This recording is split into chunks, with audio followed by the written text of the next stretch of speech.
Nirvana Sutra. Translated into English by Kosho Yamamoto. 1973 from Dharmakshema's Chinese version. Chapter 2, on Cunda. At that time there was present among the congregation an upasaka who was the son of an artisan of this fortress town of Kusinagara. Cunda was his name. He was there with his comrades, 15 in number. In order that the world should generate good fruit, he abandoned all bodily adornments to indicate his respect and modesty. Stood up, bared his right shoulder, placed his right knee on the ground and, folding his hands, looked up at the Buddha.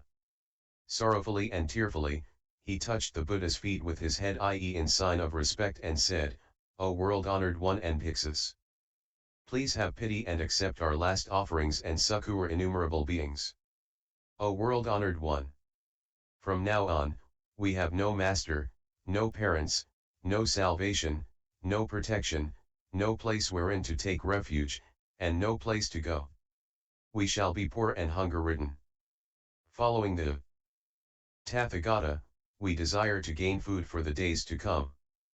Please have pity and accept our petty offerings, and, then, enter Nirvana. O world-honored one. This is as in the case of a Kshatriya, Brahmin, Vaishya, or Sudra, who, being poor, goes to a far-off country. He works at farming and indeed gains a trained cow. The land is good, flat and square. There is no poor, sandy soil, no harmful weeds, no barrenness, and no defilements there. What is needful is awaiting the rain from heaven. We say trained cow.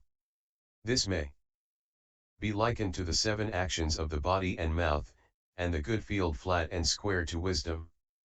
Doing away with the poor soil, harmful weeds, barrenness, and defilements refers to illusion, which we must do away with. O world-honored one! I now have with me the trained cow and good soil, and I have tilled the land and done away with all the weeds. I am now only awaiting the Tathagata's sweet rain of Dharma to visit me. The 4 castes of poverty are none but the carnal body that I possess. I am poor, as I do not possess the superb treasure of Dharma. Pray, have pity and cut away our poverty and hardships and rid us innumerable beings of our sorrow and worries. What offerings I make are paltry. But what I may think is that they will satisfy the Tathagata and Sangha. I now have no master, no parents, and no refuge. Please have pity on us, as you have on Rahula the Buddha's son. Then the world-honored one, the all-knowledge Sarvajanana, the unsurpassed trainer, said to Cunda, "This is good, good indeed. I shall now cut off the roots of your poverty and let fall on your field of carnal life the unsurpassed rain of Dharma. And call forth the bud of Dharma. You now desire to have from me life, body, power, peace, and unhindered speech. And I shall give to you undying life, body, power, peace, and unhindered speech. Why? O Cunda! In offerings of meals there are 2 fruits that know of no distinction. What are the 2? Firstly, one attains an uttarasamaya samadhi unsurpassed, complete enlightenment when one receives it a meal offering. Secondly, one enters nirvana after receiving it. I will now receive your last offering and let you accomplish Danaparamita perfected. Giving. At that, Cunda said to the Buddha, "You say that there is no difference between the results of these 2 offerings. But this is not so." Why not? Because in the former case of receiving dana, a charitable gift, illusion is not yet done away with in the recipient and he is not yet perfect in all knowledge. And he cannot yet cause beings to enjoy Danaparamita. As to the latter category of receiving dana, illusion has gone and he is accomplished in all knowledge and can let all beings be blessed equally with Danaparamita. The former man who receives offerings is still a common being, but the latter the heaven of heavens. One that receives dana in the former category is one with one, a body supported by various kinds of food, 2, a body of illusion, 3, a body where there yet remains the result of illusion, and 4, a non-eternal body. A person who receives dana in the second category has 1, the body of no illusion, 2, the adamantine body, 3, the dharma body, 4, the eternal body, and 5, the boundless body. How can one say that the results of the dana performed in the two categories are one and do not differ? The person who receives dana in the former category is one not yet accomplished in Danaparamita and other paramithas up to Prajnaparamita perfected wisdom. He only has the fleshly eye, but not the Buddha eye, nor the eye of wisdom. The case of the person receiving dana in the latter category is that of one perfect in Danaparamita up to Prajnaparamita, and also in the fleshly eye up to the eye of wisdom. How can we say that the results of the two danas are the same and that there is no difference? O world honored! 1. In the case of the former, one who receives dana takes meals which get into his abdomen and get digested, and he gains life, carnal body, power, ease, and unhindered speech. In the case of the latter, the person does not eat, digest, and there are no results of the 5 things. How can we say that the results of the two danas are one and the same and not different? The Buddha said, O good man! The Tathagata, already, since innumerable, boundless asamkhya's of kalpas eons ago, has had no body supported by food and illusion, and he has no body where there yet remains the result of illusion. He is the eternal, the Dharma body, and the adamantine body. O good man! One who has not yet seen Buddhata Buddha nature, Buddha essence, Buddhaness is called the illusion body, the body supported by various kinds of food, and the body where there yet remains the result of illusion. The Bodhisattva, as he partakes of the food offered to him just before enlightenment enters the adamantine samadhi deepest meditative state. When that food is digested, he sees Buddhata and attains unsurpassed Bodhi enlightenment. That is why I say that the results of the two danas are equal and that they are not different. The Bodhisattva, at that time, crushes the 4 maras illusion, skandhas, death, and the heavenly mara. Now, entering nirvana, he crushes the 4 maras. That is why I say that the results of the two danas are equal and that they are not different. The Bodhisattva, at that time, does not widely speak about the 12 types of Buddhist sutras categorization of the Buddhist scriptures into types, but he is versed in these already. Now, upon entering nirvana, he speaks expansively of them for being's sake. That is why I say that the results of the two danas are equal and that they are not different. O good man! The body of the Tathagata has not partaken of food and drink for innumerable asamkhya's of kalpas past. But for all Sravaka's listeners to the Buddha's teaching's sake, I say that I took the milk-cooked porridge offered by Nanda and Nandabala, the 2 shepherd women, and that, thereafter, I attained unsurpassed Bodhi. But, in truth, I did not take it. Now, for the sake of the people congregated here, I shall accept your offerings. But, in truth, I do not partake of it. Then, hearing that the Buddha world honored one, for the sake of the people congregated there, would take Kunda's last offerings, they were glad and overjoyed, and said in praise, How wonderful, how wonderful! It is rare, O Kunda! You now have a name, your name is not for nothing. Kunda means understanding wonderful significations. You have now established such great signification. You build up what is true, you accord with the signification, and gain your name. That is why you are Kunda. You, now, in this life, will gain great name, profit, virtue, and vows. It is rare, O Kunda, to be born as a man and attain the unsurpassed profit which is the most difficult to achieve. It is good, O Kunda. You are the Udambara plant, which is said to put out flowers only on very rare occasions. It is very rare that the Buddha appears in the world. It is also hard to meet with the Buddha, gain faith, and hear his sermons. It is harder still to be able to make the final offerings to him at the time of his entering nirvana and well attain all this. Well done, O Kunda. You are now perfect in Danaparamita. This is as on the 15th of the autumnal month, when the moon is pure and full, when there is not a speck of cloud in the heavens, and all beings look up and utter praise. The same is the case with you, whom we look up to and praise. The Buddha now takes your last offerings and makes you perfect in Danaparamita. Oh, well done, O Cunda. We say that you are like the full moon, which all people look up to. Well done, O Cunda. Though a man, your mind is of the Buddha. O Cunda. You truly are like the Buddha's son, Rahula. There is no difference. Then those congregated there said in Agatha verses. Though born a man, you now stand above the sixth heaven.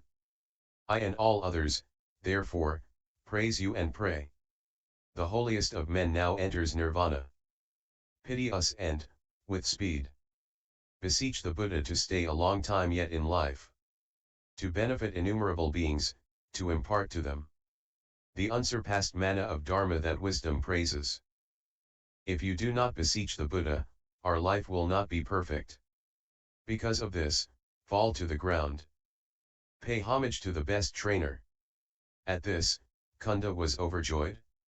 It was as in the case of a man whose parents have of a sudden passed away and who suddenly come back again.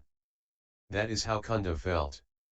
He stood up again, bowed before the Buddha, and said in Agatha, I am glad that I have gained my way, it is good I have been born a man. I have done away with greed and anger, I am parted forever from the three unfortunate realms.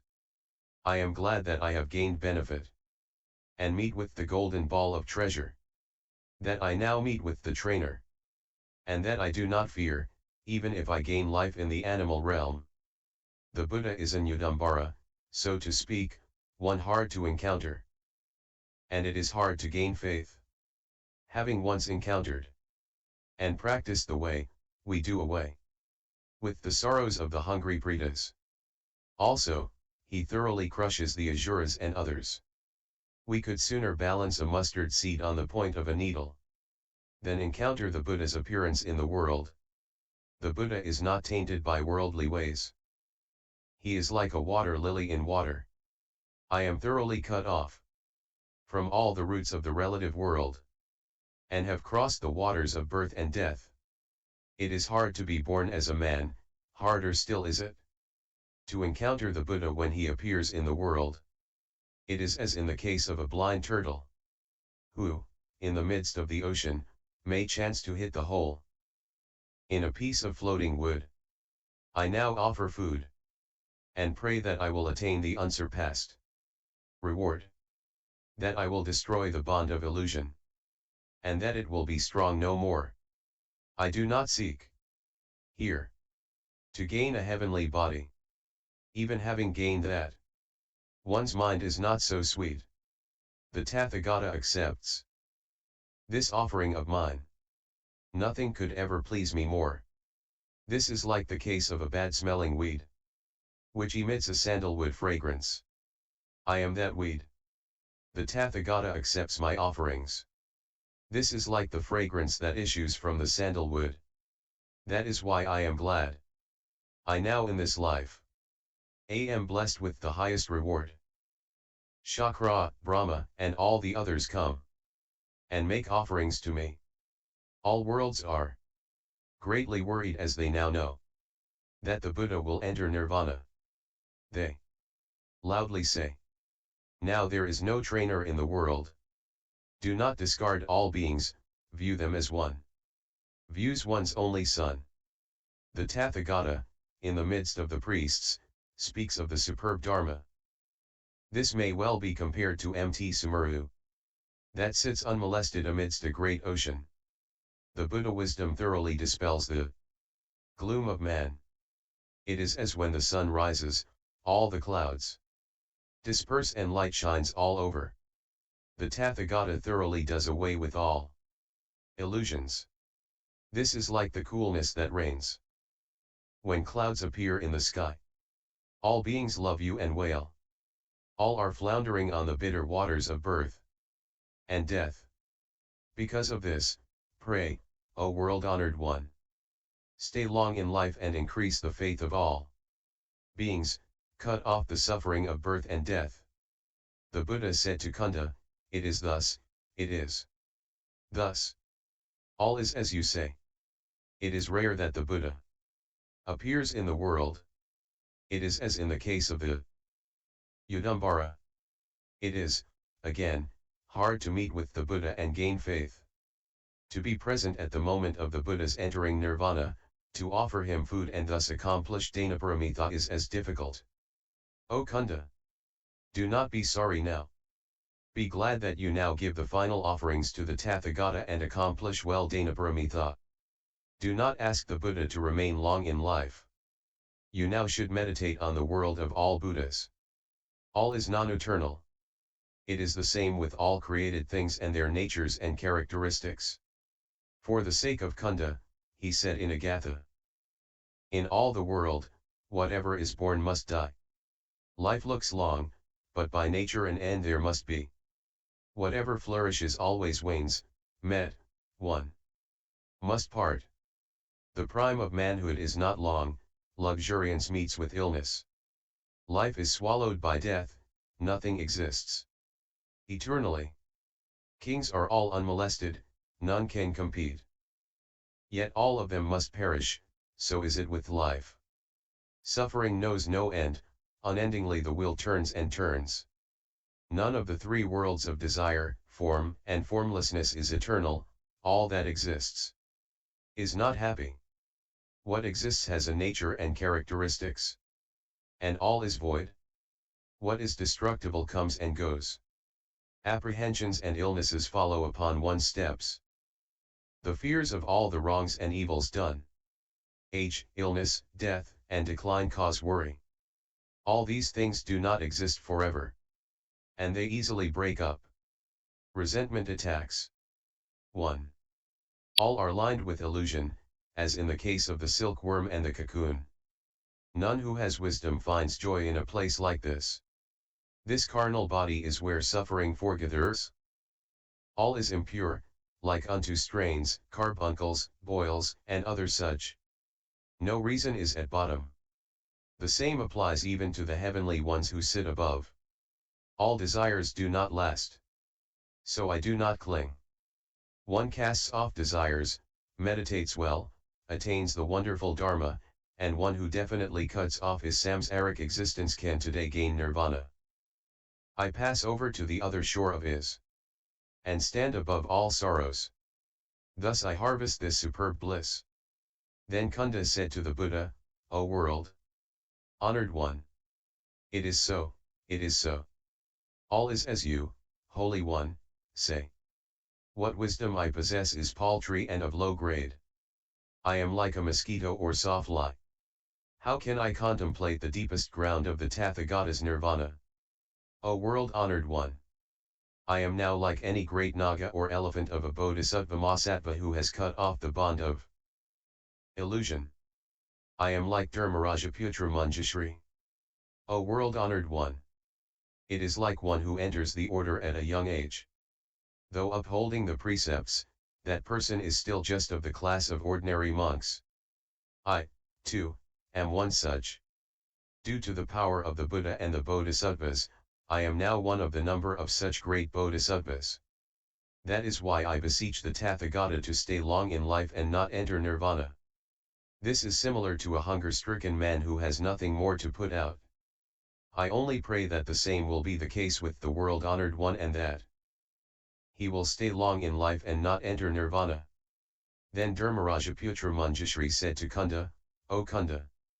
Now, do not speak in this way and beseech the Tathagata to stay long in life and not to enter parinirvana, as in the case of one hungry who now has nothing more to put out. This cannot be.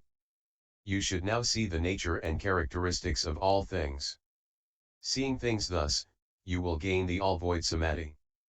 If you desire to attain wonderful Dharma, act thus. Kunda asked, O Manjushri!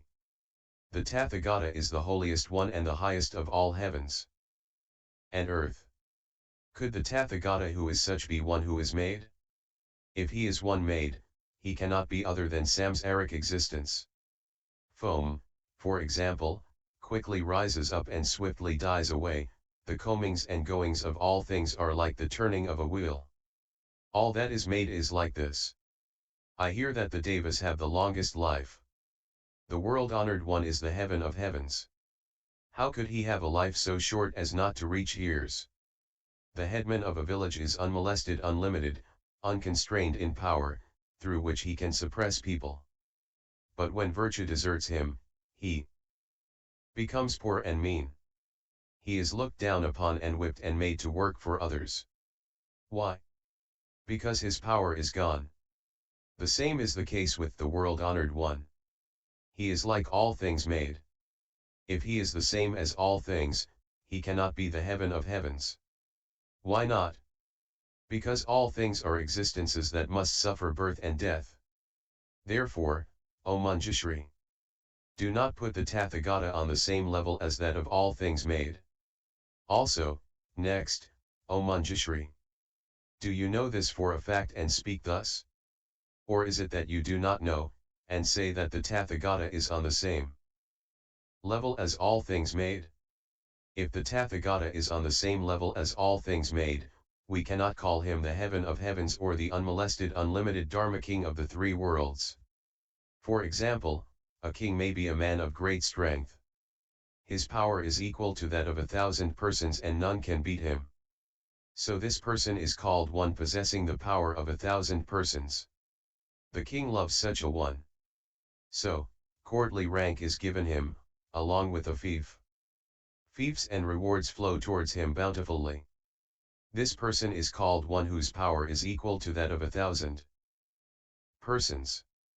He is not quite equal to 1,000 persons. But what he does is worth much. So we say that he is equal to 1,000 persons. The same is the case with the Tathagata. He subdues the Mara of illusion, the Mara of the 5 skandhas, the Mara of heaven, and the Mara of death. That is why we call him the most honored one of the three worlds. This is as in the case of a man whose power equals that of 1,000 persons. Thus he is accomplished in various, innumerable true virtues. That is why we call him the Tathagata, the alms-deserving, and the all-enlightened one. O Manjushri, you should not presume upon, imagine, speak about what pertains to the world of the Tathagata as being equal to that which is created. For example, a very rich man begets a son, and the augur predicts that this child will not live. The parents hear this and know that the child will not be able to inherit the family estate, and they look on this child as though it were grass. Now, a short-lived person is not made much of respected by Sramanas ascetics, Brahmins, males, females, or people big or small. If the Tathagata is placed on the same level as that which is created, he cannot be respected by all the world, man, or heaven. What the Tathagata speaks about is that which does not change and is not different. It is the true Dharma. There is none who receives. Hence, O Manjushri, do not say that the Tathagata is the same as any created thing. Also, next, O Manjushri, it is as in the case of a poor woman who has no house to live in and nobody to take care of her. Added to this, she is very ill and hungry. So she roams about, begs for food, stays in another's house, and gives birth to a child. The owner of the house drives her away. She holds this child and decides to go abroad. On the way, she meets with a bad storm and rain, cold presses down upon her. Mosquitoes, gadflies, bees, and poisonous insects noisily attack her. She carries her child and means to cross the Ganges. The water moves quickly, but she holds the child and does not let go her grip on him. The mother and child both drown. This woman, because of her compassionate deed, is born after her death in Brahma's heaven. O Manjushri, any good man who desires to guard wonderful Dharma should not say, the Tathagata is like all things or he is not so.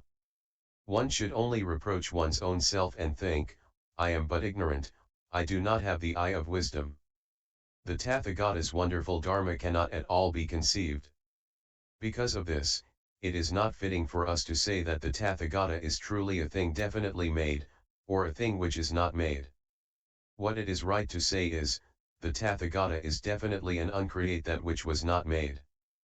Because of this good arises for us beings and out of the compassionate heart.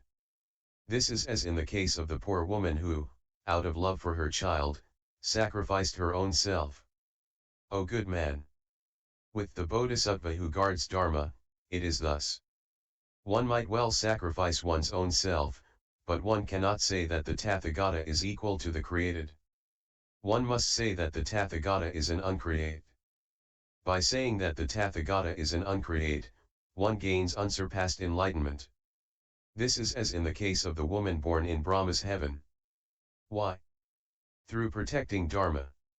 What do we mean by protecting Dharma? That is, saying that the Tathagata is an uncreate. O good man! Such a one does not seek emancipation, yet it comes of itself. It is as in the case of the poor woman who does not seek to be born in Brahma's heaven, and yet Brahma responds. It is like this. O Manjushri! A person may be going on a long journey. On the way, he becomes very tired and puts up at another person's house. While he is asleep, a great fire breaks out. At once he gets up and thinks, I shall now surely die. As he repents, he puts on his clothing. He dies and gets reborn in Trayastrimsa heaven. Then, after lives, he becomes great. Brahma. After 1,000 lives, he gets reborn as a man and becomes a Chakravartin, world's greatest monarch. This person does not gain life in the three unfortunate realms. Life is repeated, and he is born in places where peace always reigns. This is how things go. Because of this, one possessing repentance should, O Manjushri, meditate on the Buddha, but not regard him as the same as that which is created. O Manjushri! The Tirthayikas and those of bent mind may say that the Tathagata is the same as the created. The bhiksu who upholds the precepts should not think that the Tathagata is a created existence. Should one say that the Tathagata is one created, this is nothing but a false statement. After death, such a person will fall into hell, as surely as one is in one's own house. O Manjushri! The Tathagata is truly an uncreate. One must not say that he is a created being. You should henceforth in this life of birth and death abandon ignorance and take to right wisdom. Know well that the Tathagata is an uncreate. One who meditates well on the Tathagata will be perfect in the signs of perfection and will attain unsurpassed enlightenment. Then Dharmarajaputra Manjushri praised Cunda and said, well spoken, O good man! You have already done what will beget you an endless life. You well know that the Tathagata is one eternal and unchanging, and is an uncreate. You now well shield the Tathagata's created form existence. One who encounters fire covers his body with clothing because of repentance. This good mind gains him birth in Trayastrimsa heaven. He becomes Brahma and a Chakravartin, and he does not get born into the unfortunate realms and thus will always enjoy peace. That is how things will go with you. As you well shield the created form of the Tathagata, you will in the days to come gain the signs of perfection, the minor marks of excellence, and the characteristics peculiar solely to the Buddha. Your life will become endless, with no more bonds of samsara. There will always be an eternal flow of peace and happiness, and before long a day will come when you will awaken in the light of the alms-deserving and the all-enlightened one. O Cunda! The Tathagata himself will speak more expansively later on. And you and I shall shield the created body of the Tathagata. Set aside, for the present, questions of the created and the non-created. You should, as you see proper, quickly offer meals. To offer thus is the best of all offerings. The bhiksus, bhiksunis, upasakayas, and upasikas may have undergone a long journey, they may be extremely tired. Give the purest things as required. Thus speedily giving is the fundamental thing, to be perfect in Danaparamita. O Cunda! Give the final offerings to the Buddha and Sangha, more or less, full or not full, quick as the occasion requires. The Tathagata will rightly be entering Parinirvana. Cunda said, O Manjushri! Why is it that you so greedily care about the meal and make me give more or less, full, or not full, in answer to the requirement of the occasion? O Manjushri! The Tathagata in the past practiced penance for 6 years and supported himself. Why could he not now when it is just a matter of a moment? O Manjushri! Do you say that the Tathagata, the right enlightened one, truly means to accept this meal? But I definitely know that the Tathagata is the Dharma body and that he is no carnal body that partakes of food. Then the Buddha said to Manjushri, it is thus, it is thus. It is as Cunda says. Well said, O Cunda. You have already attained the delicate point of great wisdom and you now master the Mahayana Sutras. Manjushri said to Cunda, you say that the Tathagata is an uncreate, the Tathagata's body is of long life. If this is said, the Tathagata will be pleased. Cunda answered, the Tathagata is not pleased with me alone, he is also pleased with all beings. Manjushri said, the Tathagata will be pleased with you and with all of us beings. Cunda answered, do not say that the Tathagata is pleased. Now, to get pleased is an inverted mind. An inverted mind is birth and death. Birth and death are of created existence. So, O Manjushri, do not say that the Tathagata is a created existence. If you say that the Tathagata is a created existence, I and you commit an inversion of truth. O Manjushri, the Tathagata has no thought of love attachment. Now, love is like the case of a milking cow which, loving her own child, feels hunger and thirst, goes and seeks water grass, and whether satisfied or not, suddenly turns back. The all-Buddha world-honored one does not have such a mind. He sees all as equally as he sees Rahula. To think thus is what applies in the world of wisdom of the all-enlightened one. O Manjushri! For example, a carriage drawn by a donkey cannot stand comparison with one drawn by the 4 trained horses of a king. The case with me and you is also like this. It is impossible to fathom the minute and hidden depths of what is with the Tathagata, even if we try. O Manjushri! The Garuda flies innumerable yojanas in the sky. 22 He looks down on the great sea and sees such things of the water as fish, soft-shelled turtles, snapping turtles, crocodiles, tortoises, and nagas, and also his own shadow reflected in the water. He sees all these just as one sees all visible forms in a mirror. The petty wisdom of the common mortal cannot well weigh what comes to his eye. The same is the case with me and you too. We cannot weigh the Tathagata's wisdom. Manjushri said to Cunda, it is thus, it is thus. It is as you say. It is not that I do not see this. I only meant to test you regarding what belongs to the world of a bodhisattva. Then, the world-honored one shot forth from his mouth a light of various colors. The light shone brightly on Manjushri's body. Shone upon by this light, Manjushri fathomed this out. Then he said to Cunda, the Tathagata now shows this wonderful scene. He will enter Nirvana before long. The last offerings that you carried in some time ago will best be offered to the Buddha and then given to all those who are congregated here. O Cunda! Know that it is not without reason that the Tathagata lets shine this light of various colors. On hearing this, Cunda was silent and sad. The Buddha said to Cunda, it is now time for you to give offerings to the Buddha and congregation. The Tathagata will rightly enter parinirvana. He then said this a second and a third time. Then, at these words of the Buddha, Cunda cried and wailed, sorrowfully sobbed, and said, woe is the day, woe is the day. The world is empty. Also, he said to the great assembly, let us all cast down our whole body to the ground and beseech the Buddha not to enter parinirvana.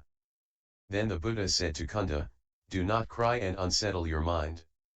Think that this body is like a plantain, a mirage in the hot season, watery foam, a phantom, a transformed body, the castle of a Gandharva, an unfired brick, lightning, a picture drawn on water, a prisoner facing death, ripe fruit, a piece of meat, the warp on a loom which is about to end, and the ups and downs of a mortar.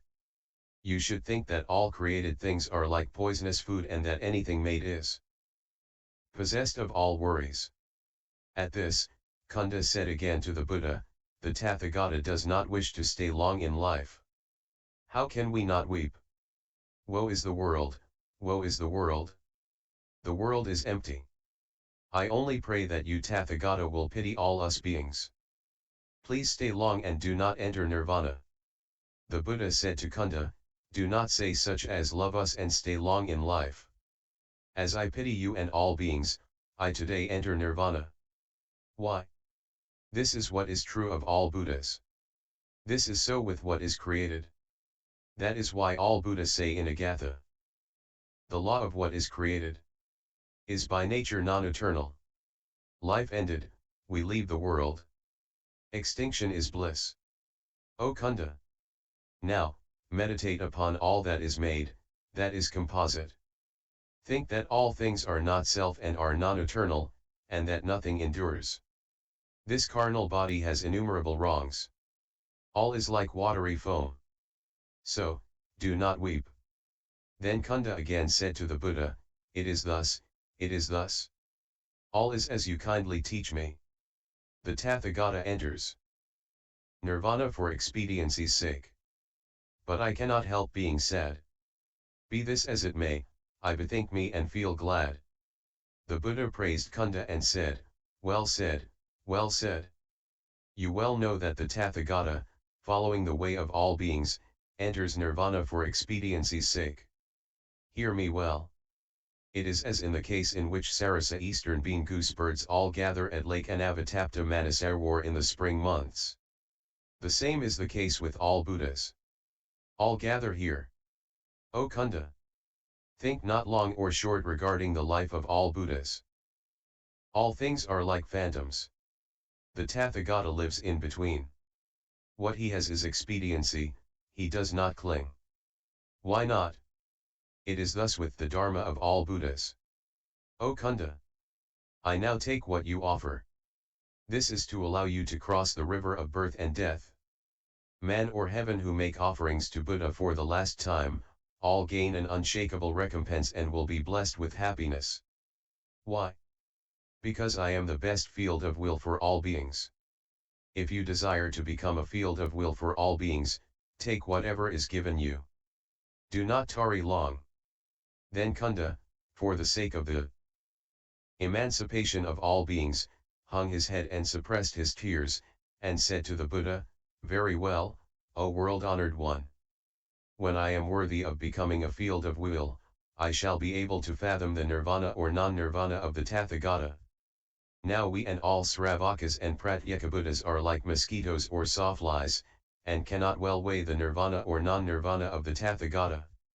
Then Cunda and his relatives all wept sorrowfully and walked around the body of the Tathagata, burnt incense, strew flowers, and most sincerely paid homage to the Buddha, and then stood up together with Manjushri, and brought forward the utensils of offerings.